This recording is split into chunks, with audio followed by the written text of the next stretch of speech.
The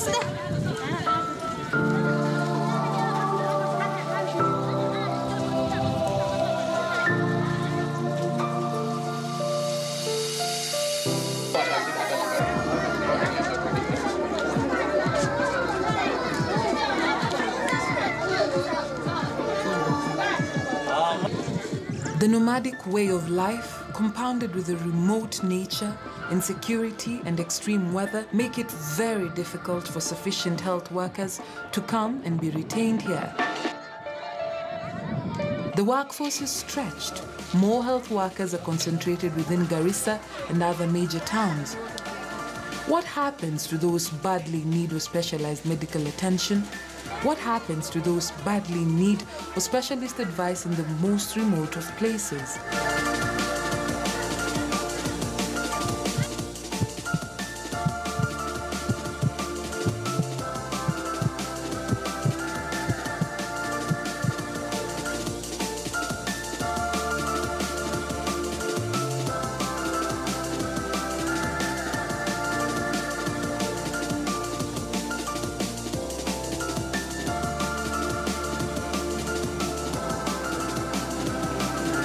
Dr. Renson Mukwana is a pediatrician at Gertrude's Hospital with more than 14 years of experience. Today, he will attend to children in a different way. Hello. It all begins with a call from Kevin Amudavi, a clinical officer at Dadaab Sub-County Hospital. Hello? Yes, hello. Hello? Hello? Yes, hello. Can you hear me? Yeah, sauti iko chini sana. Hello? Hello? Yeah. You can hear me now? Yeah, I can get you well. Fine. So, let's get to hear about your patient this morning. Yeah, today we have two clients. Yes.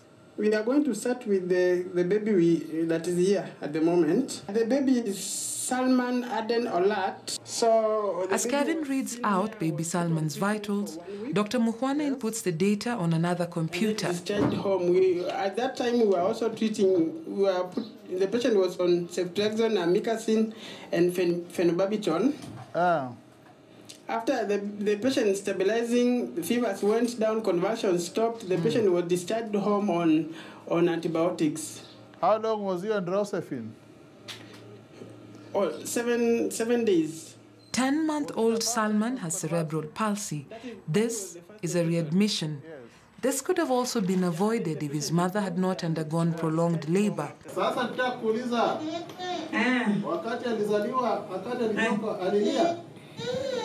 Nimeingia kwa operation. Nikijana nimeweza kwa hapo kwa operation ada. Kulia sio sana. Tulikuwa dakika wakati nimetoa tu anakaa dakika moja alafu sasa amelia ya baadaye. Ina ile uchungu ya kuzaa ilikaa kwa muda sana. Ile uchungu ya kuzaa. Kukaa ilikuwa ni ngumu. Ilikaa kwa tumbo sana. Tumbo ilikaa sana.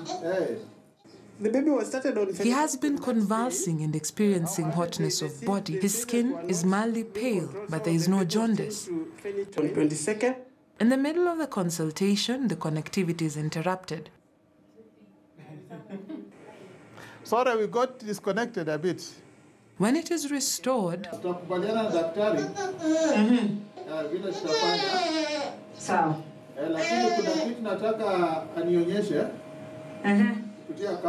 the exam camera will allow the doctor to observe his throat. An otoscope camera exam will be necessary. Oh, up, down, down, down. Oh. Okay, fine, that's fine, that's fine, that's clear. Yeah. Your otoscope, is it working? Otoscope? Not working. Auto, okay. Yeah. Fine, can you put onto the chest, you can remove the upper t-shirt.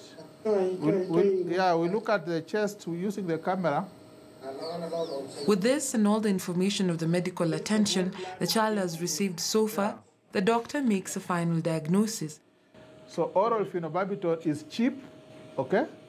And it will give you the results that you want. Okay. Yeah, and when you start the anticonvulsant, you need time for it to balance in the body. So you may still get breakthrough convulsions, but that should not worry you. It should not change because you are still having convulsions, okay? Because it may take up to 2 weeks. Okay. Then we also need to address the nutrition of this child. Yeah, so the nutritionist must be on board, okay? So that at least we are not lagging behind. Then again, in simple Swahili to Salman's mother, she tells us she's privileged to see Dr. Mukhwana even without having to come all the way to Nairobi for consultation. This is TeleAfya, a telemedicine platform which is an important, innovative technology solution to the problem of access and utilization in Garissa County. This is funded by the County Innovations Challenge Fund, which supports local organizations to test and scale up innovative approaches in maternal and newborn health. It is saving women and their children the cost and medical risks associated with long-distance referrals for higher-level care.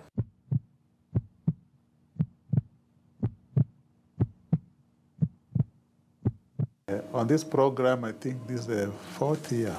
Not all areas in this country can access specialist care.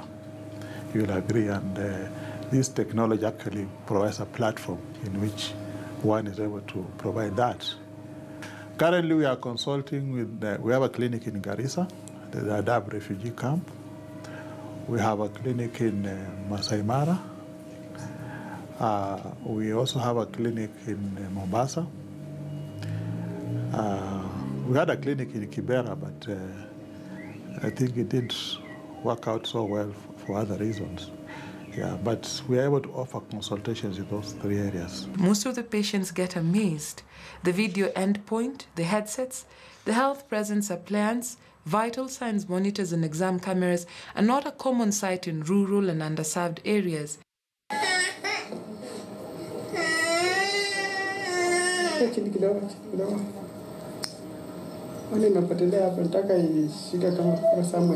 It's okay. Just move it closer and see the...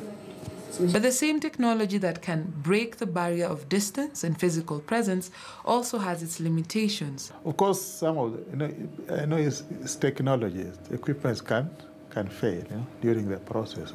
You may want to do certain tests, and you find it's not possible. Okay, my name is Kevin Amdavi. Kevin Amudavi has been here for less than 8 months. Okay, I came to look for a job. Getting job is another issue. So I came to look for a job and I got it here. The fact that we don't talk the language of the place.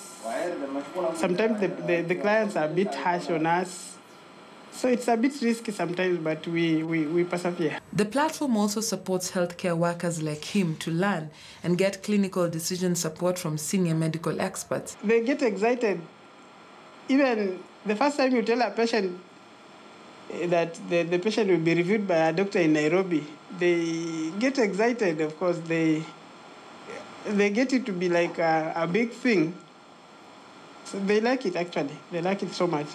Many of the women are shouldering their own and children's health burden. It's his responsibility to assess and determine which patients, mostly mothers and newborns, qualify to see the specialist medical expert back at Gertrude's Hospital in Nairobi. Most cases are recurring admissions whose medical needs are beyond the capacity of the staff at the Dadaab Hospital.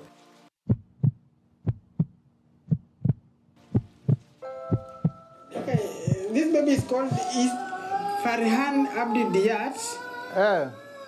1 year, 2 months. It's time for the second consultation. Kevin's assistant will also double up as his translator. Is he able to sit on his own?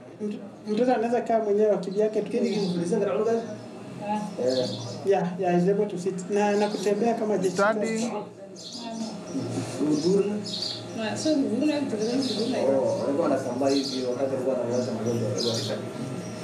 Yeah, he's able to 14-month-old Farhan is malnourished. You still have some trash there.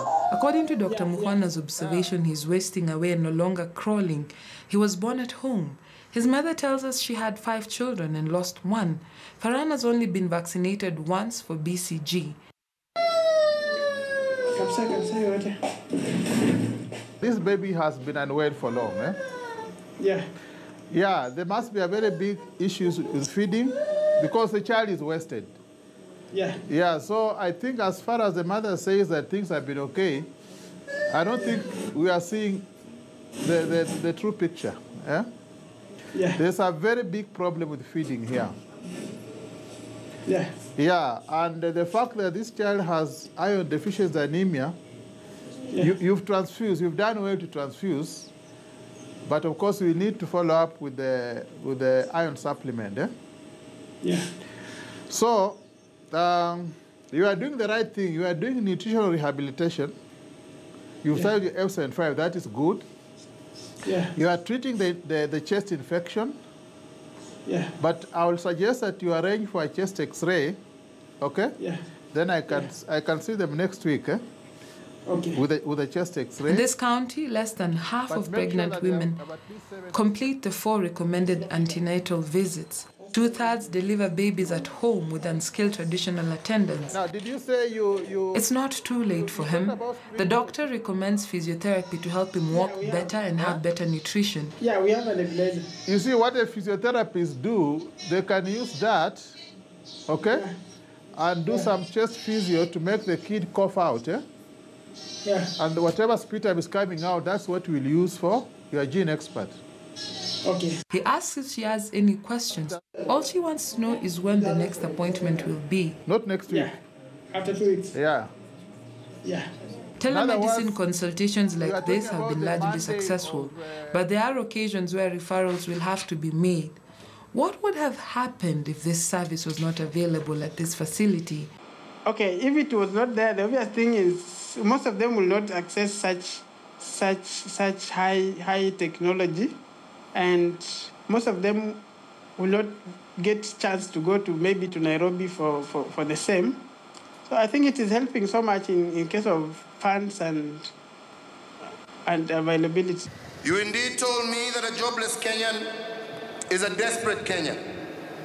You told me also that a hungry Kenyan is a negative Kenyan.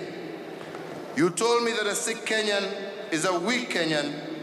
And you also told us that a homeless Kenyan is a Kenyan without hope. You, the Kenyan people, spoke clearly. We want dignity. We want to put enough food on our tables.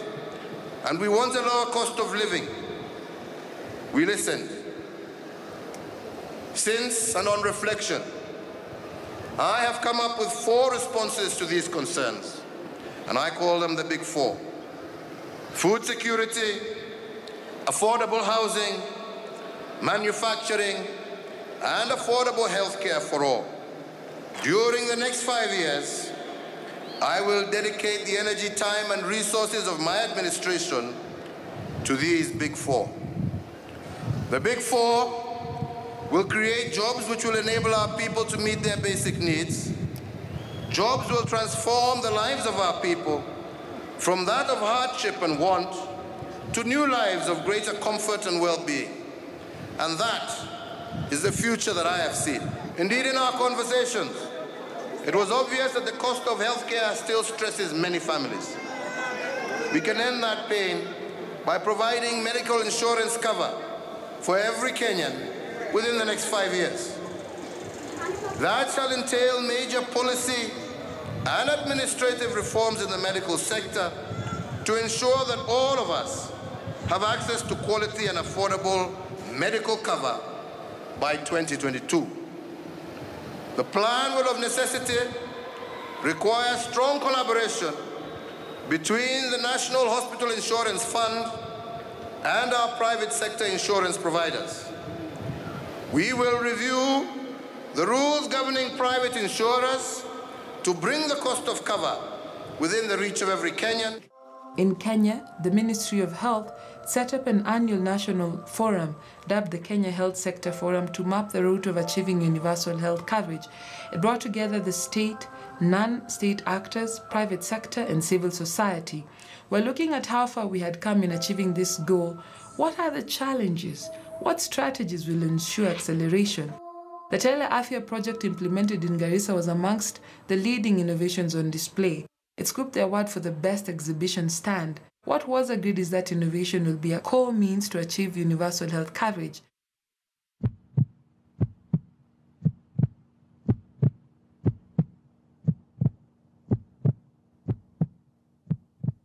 After this consultation, one child gets better, the other does not survive.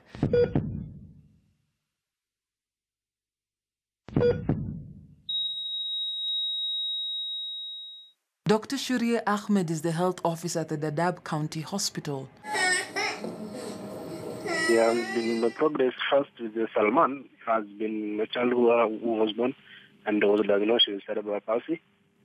He has been in and out of hospital. He was seen severally by our clinicians, and later on we even consulted the specialist in Beirut.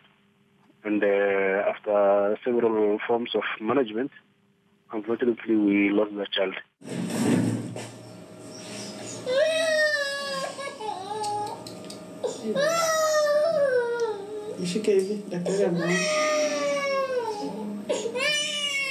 Farhan is a child who was referred to us from Dertu, one of the remote areas around the Dab. And the child had severe malnutrition with a lot of complications.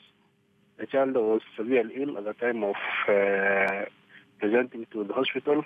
We are managing him for 2 weeks. The child was not improving, was just deteriorating. And later on, now even the mother reached an extent where she said, this child is just dying, let me go and bury him at home. Let him get closer to where he can be buried. We refused. Later on, we consulted a specialist through telemedicine. The management was changed. Even the nutritional supplement was changed. And later on, that child went out of that hospital walking and laughing.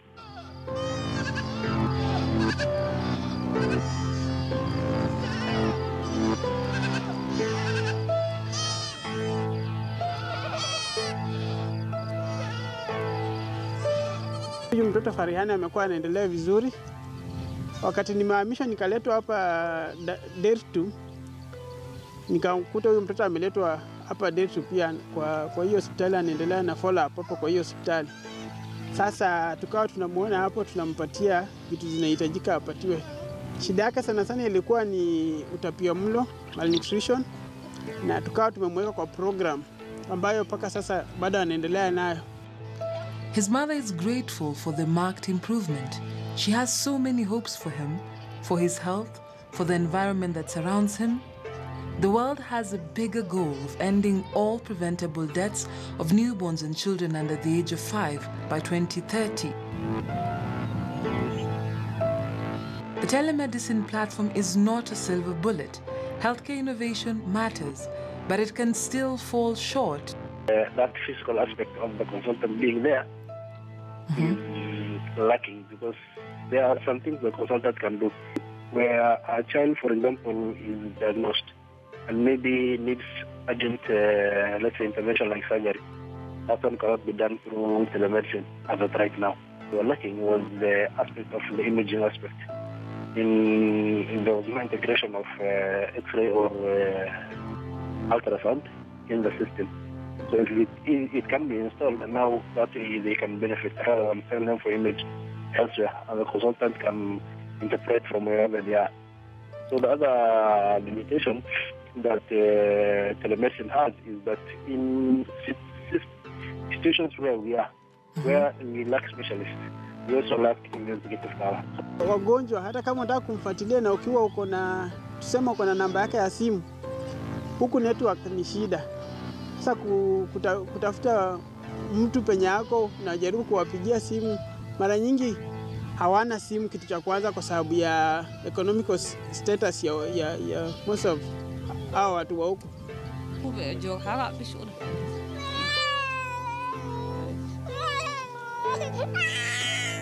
Watu wa huko sana sana wanaongea tu Kisomali.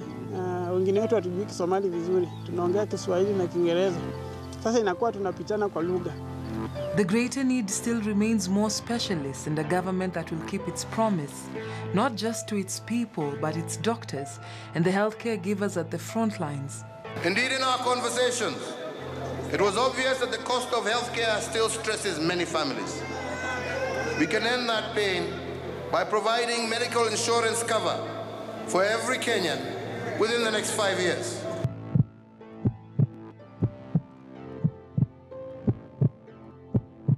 A lot has been said about telemedicine, especially in the developed world. Telehealth, as it is also known, began in the late 60s, peaking in the early 70s in the United States. It was more about convenience, making consultations possible for both the patients and the doctors. Now, it is a way of life for many. Users rely on applications and do not necessarily need to be assisted by another healthcare worker, having the consultations even in the comfort of their homes. The Harvard Business Review says in a few years, the idea of receiving medical treatment exclusively at a doctor's office or hospital will seem quaint. Back home, in places like Garissa, it's not about what is convenient or choice, but the lack of access. You can imagine somebody moving from Garissa all the way to Nairobi. Good morning, good afternoon, welcome to seek specialist care. Okay? The transport, the time spent, okay? They could actually be more productive, okay? Yeah, so that is a very big saving for the patient, yeah? That they're able to access specialist care remotely, okay? And save them the time and money to travel and come all the way to some of the centers with such specialists. Who knows? This could also pick up in the urban areas where there are more smartphones, faster internet speeds, and favorable insurance. A contemporary saying by Douglas Adams goes, "Anything called technology is not complete yet." That can be true of the work the teledoctors like Renson Mukhwana and Shiree Abdi, together with the clinical officers and healthcare givers who work with them, are doing. Be that as it may, they're solving a big problem, saving one life at a time.